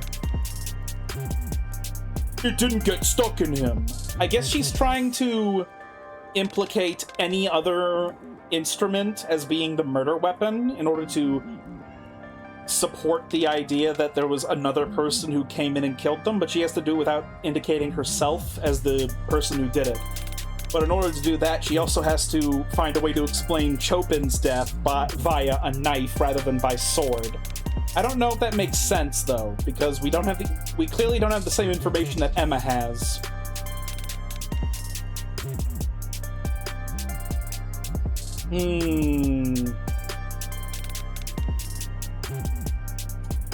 So I feel like Morgan doesn't have a lot to stand on. Fuck it. I guess this will be my save scum moment. I'm gonna raise. I want to see what she's gonna say. Of course that's not possible. He was stabbed in the back while standing up, so So he would have collapsed face first, then collapsed onto the floor, bringing the sword. Okay. That's what I thought was gonna fucking happen. There's my save scum moment. I'll try to do it as little as possible. I don't necessarily disagree, no. If Chopin was impaled, then fell face first, it makes perfect sense for the sword to get caught in the floor as he collapsed on top of it. So we can conclude that after being impaled, Chopin fell over with the sword still in his torso, driving the sword into the ground. Then his attacker aggravated the wound by trying to retrieve the sword from his corpse. Does that sound right? What? You asking me? Sort of, asking the room, I guess? Well, I believe I can answer. What you're describing makes sense, Dr. Sato, but only up until we consider again the fingerprints on the sword handle. If my client really did impale Tariq Chopin to get his sword stuck doing so, why would he try to retrieve it with only one hand? Because he had to retrieve it with one hand. You yourself already elucidated that the defendant's left hand was broken when he destroyed the elevator panel in Crane Tower. His left hand was too damaged for him to even grip a sword. That doesn't square with this piece of evidence.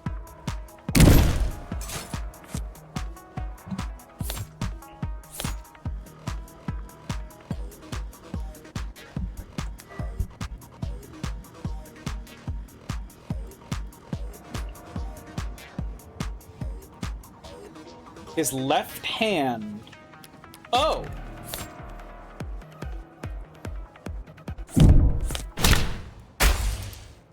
The Mag US? How could my client's left hand be too damaged to grip his sword and yet also be capable of gripping the Mag US? That oddity is hardly impossible to explain. We've already determined that the Mag US was fired twice before the sword was used at all. Firing such a weapon with a broken hand surely rendered his left useless. Ugh, that's...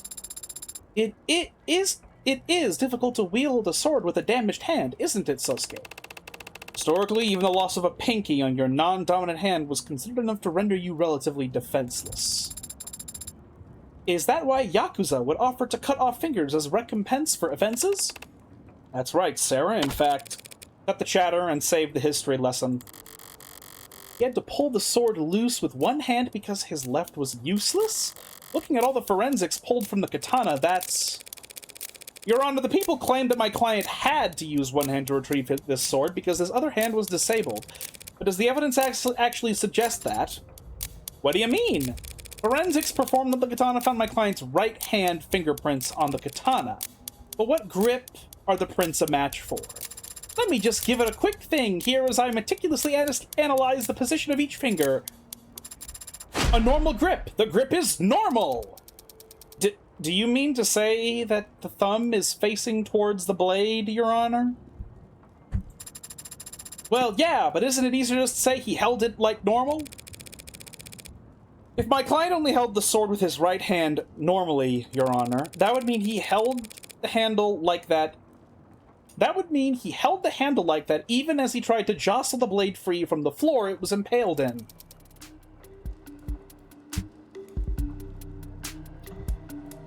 You'd have to flex your wrist a bunch. But you could still do it, I guess. It's kind of a big ask, though. I don't know.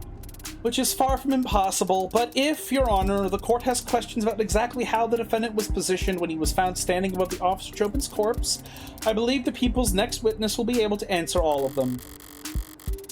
That can only mean it's finally time to face off with the arresting officer. Chopin's partner. Very well, then let us summon to the stand. Null name not found. What? What?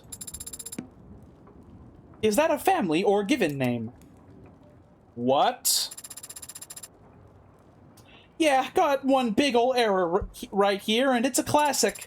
Witness not found, literally. He ain't here. He didn't show up to court.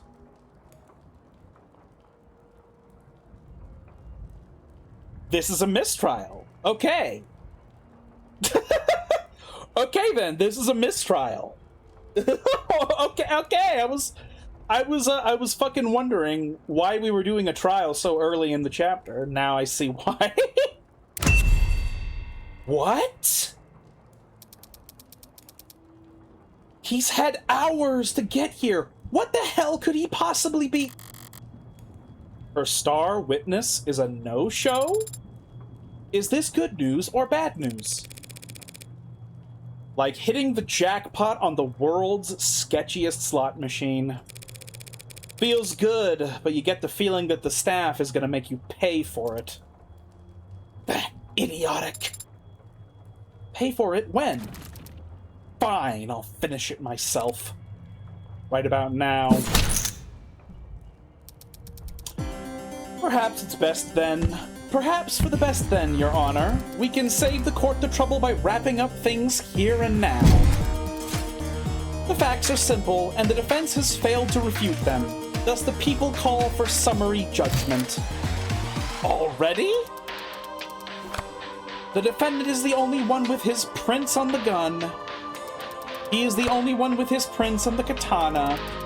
His own employer testified to this court that he was attacked and captured by 4 of the 5 victims. He was found and arrested standing over the body of a dead cop before 2 or more officers arrived and secured the scene. That must be Reyes in London she's referring to. As the only living person left at the scene of the crime, there was no one else who could have committed these murders.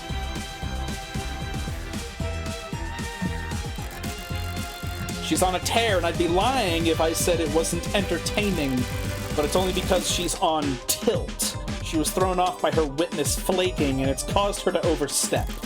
She just fired off a lot of claims in quick succession. Which is the weakest one? Where do I counterattack?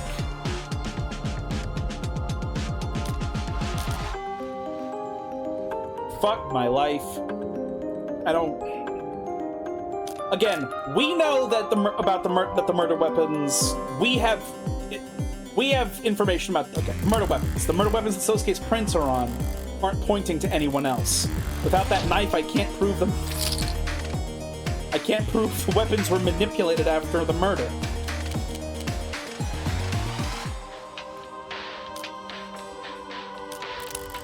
She's convinced Sosuke is the only one who could have committed these murders. She can't possibly prove that.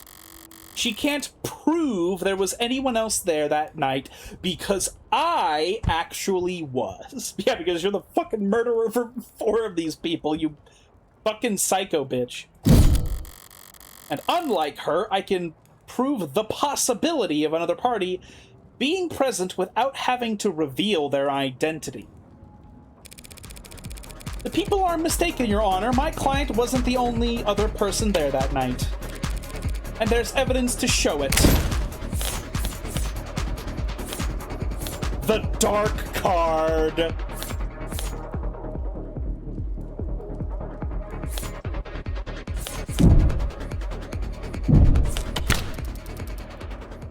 What is that? The dark card found lodged into Creek's datapad?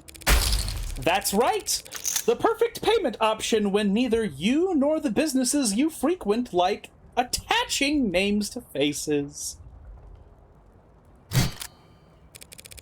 We've already discussed that within moments of Creek's death, a transaction was being attempted on his datapad. A transaction made using this dark card, but whatever for. Perhaps some of the handful of illicit substances that were found at the scene of the crime. Oh crap, yeah, almost forgot. These guys were drug dealers! And drug dealers get customers, Your Honor. Customers that can be very temperamental when things go south. Are you trying to suggest that these killings were the result of a drug deal gone wrong? I mean, they sort of were. A drug deal made in person at a blue blood stronghold? Dark cards require a passkey and a fingerprint. The card would be useless if the owner wasn't physically present for the transaction. A transaction that might be abruptly canceled if tensions boiled over. A potential buyer would likely have been across the desk from Creek. The same spot in the room that we've established that the killer must have started their rampage. Cute idea, counselor, but there's no meat to it. We know that Creek was using that datapad before he died, and we know that the dark card was processing a transaction at the time, but for some reason you've made the assumption that he was selling, when the simplest explanation is that he was buying, using the dark card that he owned. The dark card belonged to Creek? How will you respond? I don't need to respond with evidence. I just need to point out the flawed evidence she's constructed her argument upon.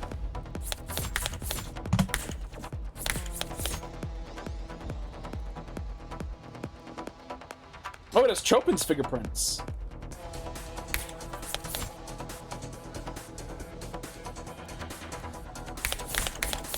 Wait. Stuck in datapad.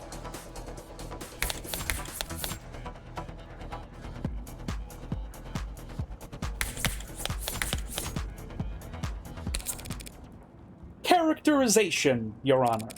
The people are claiming that the dark card in the evidence record belonged to the victim, Creek, despite the fact that it has no fingerprints on it either.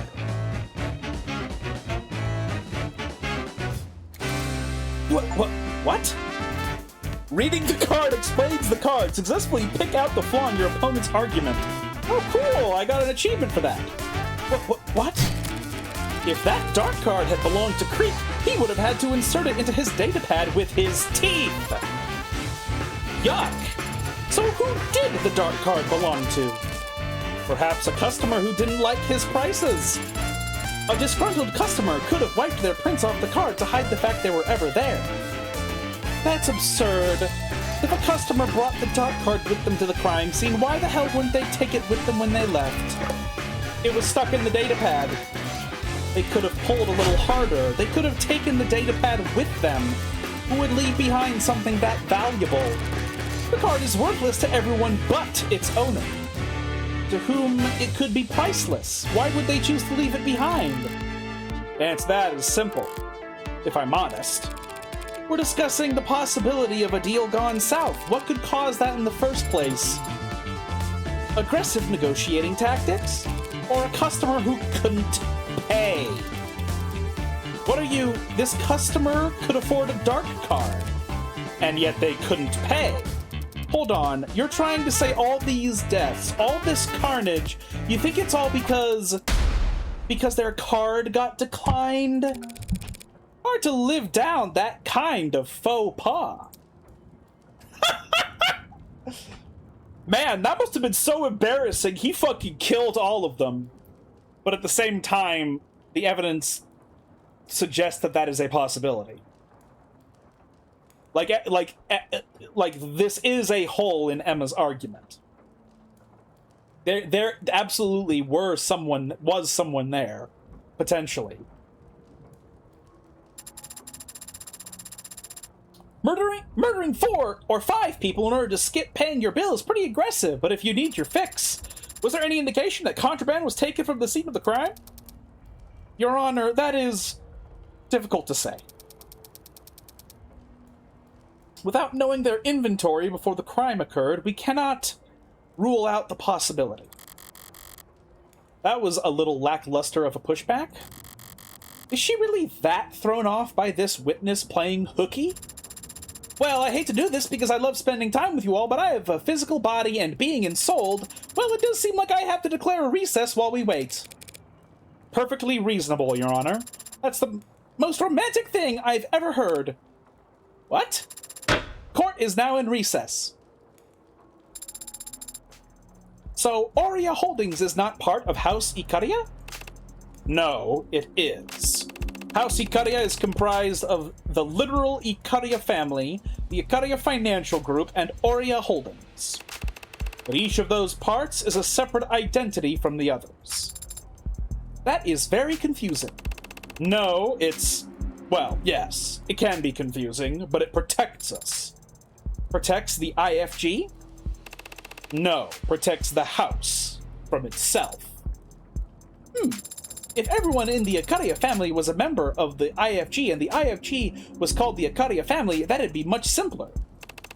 I know it would be simpler, but that's Who the hell is this guy to keep Rockford waiting? Are you addressing your question to me? I've never met the man. Well, he's met you, smacked you upside the head, and cuffed you. If you say so. I told you, I don't remember anything after I walked out of that holding room. Chime in at any time. Apologies, Adonai. I was just trying to answer your question. Who the hell is Officer Rogers? You find his socials or something? I've found a news story attached to a live feed. He's shaking hands with some men at the top of some stairs. Right now, what's the headline? City council members thank heroic officer for his service. Oh, well that makes sense. How can it? Emma's outranked. If the politicians decided now was the time to do photo ops, she doesn't have to have the pull to go against them. Are Officer Chopin's parents there?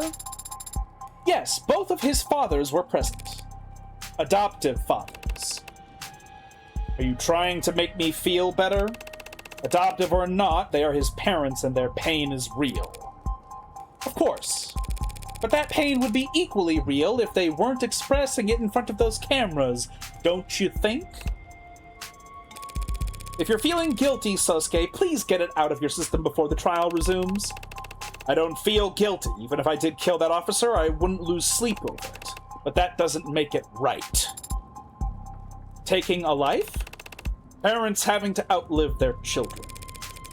And here I thought you'd be all about the filial piety. You telling me you wouldn't take a bullet for your patriarch, Daisuke? Of course I would. And force him to outlive his son? How could you? Adoptive son from a branch family. Do I need to point out how badly you're contradicting yourself? Daisuke Ikaria could have let me waste away when the rest of Hayakawa branch was killed.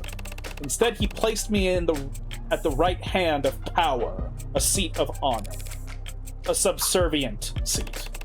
All seats are subservient. Not the ones at the top. I didn't know the rest of your birth family died, Sosuke. Retaliation for the fall of the leaves. Quite the dignified way to refer to the Ikaria killing all those blue bloods 30 years ago. Sosuke is... Oh my god. Okay, so Sosuke is actually a former... He was born to a blue blood family. They were all killed but him, and he was adopted. Wow. What the fuck? I mean, I guess it's more honorable than killing a baby, but what the fuck? Anyway, it was my understanding that that was another instant of that being used correctly. Yes! Twice in the same game. I'm happy that the writer was not afraid to put that into their sentences. Anyway, it was my understanding that that was a complete and total victory. The kind that left the Blue Bloods incapable of counterattacking. Very nearly so. Do you disapprove of what happened 30 years ago, Sosuke? Of course not. The barbarity of the house's enemies left it with no other choice but to act. No way out, huh? By the way, I was asked to pass along a message to you. If you're given a way out, take it. Who told you that?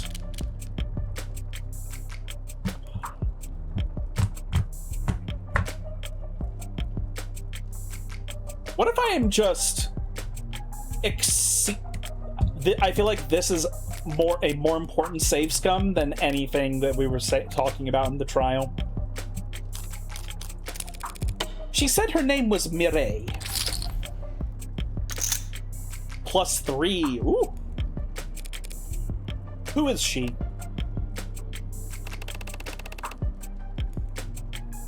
A powerful member of the house on the side of Aurea. Slow down, loose lips. I didn't ask for her whole life story. What? Oh, sarcasm.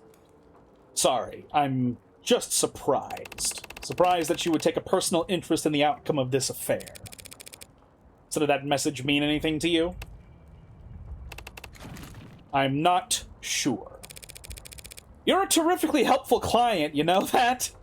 Yeah, he has filled a lot of his testimony to us with a lot of, I am not sure, I don't know, maybe, perhaps. He's done a lot of that in his time with us. There's something you should know about me, Morgan. About the Hound of Icaria. I didn't earn that title as a bodyguard or a head of security. And I didn't learn how to kill in the military. The Hound of Icaria is the house's personal assassin. Oh! So he is bodyguard for one house, assassin of the other side of the house. What happened to the House of Icaria being refined, elevated above their criminal past? The house is elevated. That status has granted it more enemies than ever. Enemies that need to be taken out silently, but undeniably. Undeniably? Okay, so now he's admitting to us that he is, in fact, a serial murderer. He is a serial criminal murderer. He is basically admitting to us. He isn't saying who he has killed as an assassin, but he is admitting that, yeah, the Hound of Icaria, a title I hold, is the title of an assassin. So now we know that he, beyond a shadow of a doubt, has murdered people. But not these guys. Not these four, and perhaps not even the officer either. Then again, maybe he did kill. Maybe he does have the compunction within him to kill Officer Chopin because he switches into the Hound assassin mode in his brain. He's like, I can't let there be any witnesses to anything that has happened. I will now stab this officer to death without even thinking. Like, that's not impossible. Now that it's been stated that he is the Hound, and the Hound is an assassin. He isn't directly saying he has killed people, but he is indirectly saying he has killed people in order for us to understand, yes, I have been a murderer before, but I'm not legally telling you that I am a murderer. What I do is send messages. They need to be received by the right people, and they need to know who it's from. You kill so that the other houses in the nobility know it was the Hound, but can't prove that House Icaria was responsible. Their own pride over being able to handle things internally and their humiliation at being outplayed ensures the deaths stay out of the papers. Wow, so it's like extraordinarily specific assassinations of people who very specifically they can't report on the deaths because it would be humiliating and weak to other nobility if the death was reported.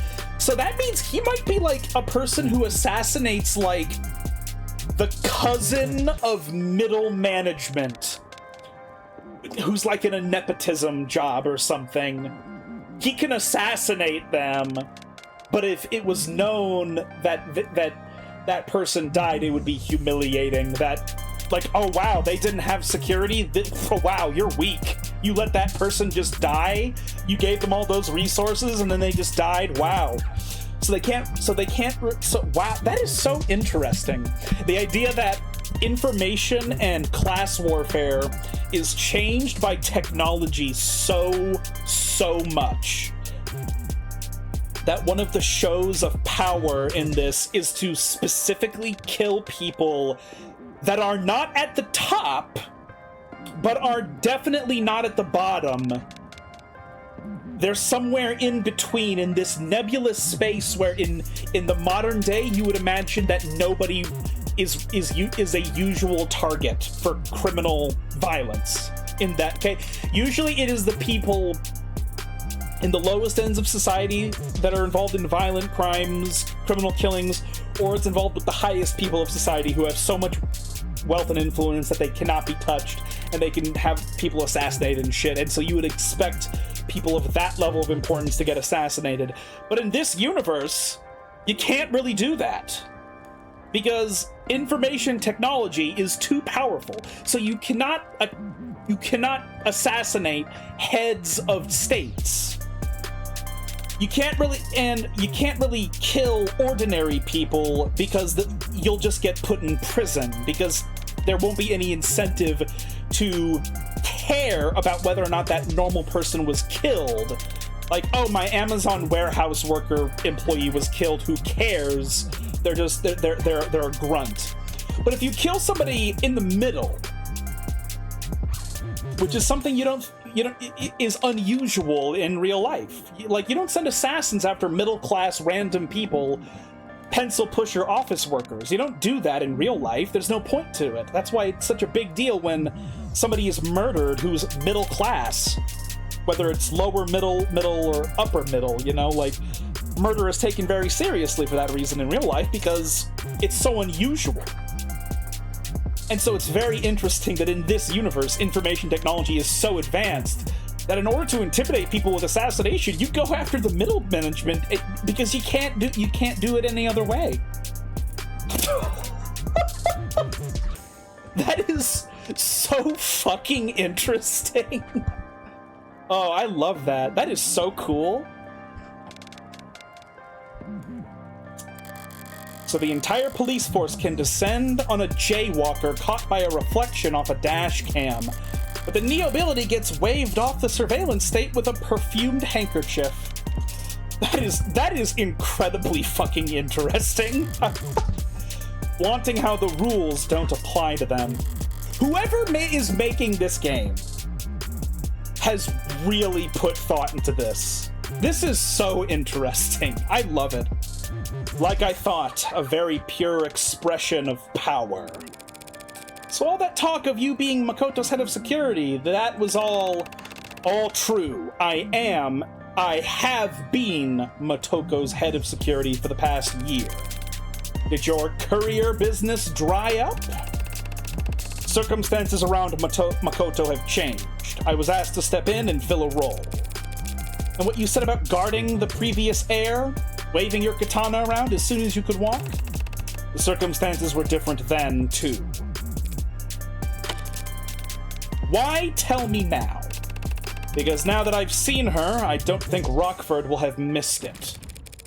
No! Why didn't you tell me yesterday, the first time we met, when I could have actually prepared for this? Clearly you've got some deeply held desire to rot in prison since you won't help me win this case. But what happened in the last 5 minutes that you've suddenly got cold feet? Adonai? Yesterday, I thought you were just some outsider in over their head who would surely drown if they knew who they were defending. Today, I think you're an outsider in over their head who could stay afloat with a lifeline. Thanks for the heads up. I thought you were too much of a pleb, and I still think you're a pleb, but you actually might be my ticket out of here. You know what's funny is that Morgan is the type of person that, like, would be targeted for assassination if she wasn't an independent contracted lawyer. Like, if she was a lawyer working for, like, a firm that's related to a big corporation or something, she is the type of person that the Hound would be sent to assassinate. Because it's like, oh wow, we put so much resources in this one attorney of ours. If everybody knows that she was murdered, then we'll look weak, so we can't really record the death even though we put resources into this person. So that's kind of interesting to think that she is sort of like that demographic of person that is a pleb to House Ikaria. Even by Sosuke's honorable standards, he still thinks she's a pleb. She's still a part of the type of a network of people that he would be sent to assassinate if she wasn't independent. Thanks for the heads up. 5 minutes notice really comes in handy when your client asks you to catch a bullet. Excuse me.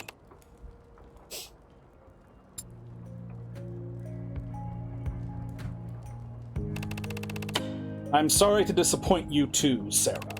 I can't imagine you're pleased to be defending a self-confessed killer. I don't know what you went through when you were a soldier, and I have no idea what you've gone through as an assassin. Yesterday, Adonai suggested I shouldn't speak about those kinds of things since I have no experience with them. I don't know if she's right about that. But soldiers and assassins do exist in this world, and they are still people. And I think I would be sad if I couldn't talk to any of them. I mean, it's certainly a big dent in my opinion of Sosuke, knowing that he is not just a bodyguard, but he has, like, murdered people that are, like, middle management people just for the purpose of keeping other nobility in line and understanding that House Ikaria isn't to be fucked with. Like, that is a petty political reason to murder middle management innocent people. Like, that is a horrifically fucked up reason to kill somebody. But he was trained from birth to do this, to do that. So I guess the question is, does he...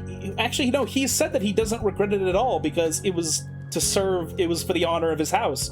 So, like, he has a type of honor, but he's ultimately a hypocrite because his only loyalty isn't to honor, but it's only to the needs of House Ikaria. And guess what? House Ikaria are a bunch of fucking evil pricks that are a part of the apparatus that are destroying, that are in control of this degraded, insufferable society. So, like, I guess you could make an argument that he is almost more an android than Sarah is, and in a way you could posit that he's sort of innocent in that fashion. You know, maybe that's how Sarah feels about him now. On a related note, could you catch a bullet, Sosuke Ikaria? No, Sarah. But you're a cybernetically enhanced martial artist. Bullets are very fast. That is true. I could probably catch an arrow if I knew it was coming. Tell me more. We are probably going to be done in a moment here. Whew. I fucking love this game. It's so well written. It's so fucking well written, man. God, just the idea that technology is at a point where in order to, like, fucking intimidate people, you have to kill middle management. That is so fucking wild. Like, oh, here's like the manager of an entire regional zone for, like, Burger King, and they're like the regional manager. They're not anywhere near the top, but they're definitely not just a manager of a single Wendy's. Uh-oh. We put a bunch of resources in them, and they got fucking murdered and massacred. Uh-oh. What the fuck? We better be careful. We can't let McDonald's know that we can't protect our own managers from assassins, or else McDonald's will try to assassinate us more. Oh my god. That is funny. Well, it's sort of funny. It's actually... the truth is it's very, very interesting. We'll go for maybe, like, a minute more or two. So you and your partner were the second officers to arrive on the scene? Hey, it's London. I do not remember what I do for his voice. That's correct, ma'am. When the 10999 went out, my partner and I were relatively center city. We were within jogging distance of the site after an elevator ride, so we proceeded on foot. Rogers still hasn't shown. Emma must have rushed London to adjust to the restuffed docket. I assume he was rushed. He does seem somewhat distracted. We arrived on the premises at 10:21 p.m. At 10:27 p.m., we assisted Officer Rogers in completing his arrest of the suspect. What did that involve? Reading rights to an unconscious man? That's a good bit! We helped Rogers finish cuffing the suspect, is what I meant. His hands were shaking. Your witness, counselor.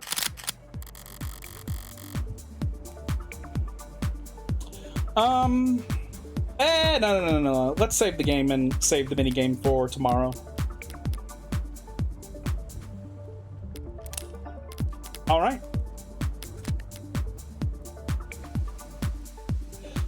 Thank you all very much for joining me here. I really appreciate you coming here to hang out with me. We will be back tomorrow to continue this game. I'm having a fucking blast. I love this fucking shit.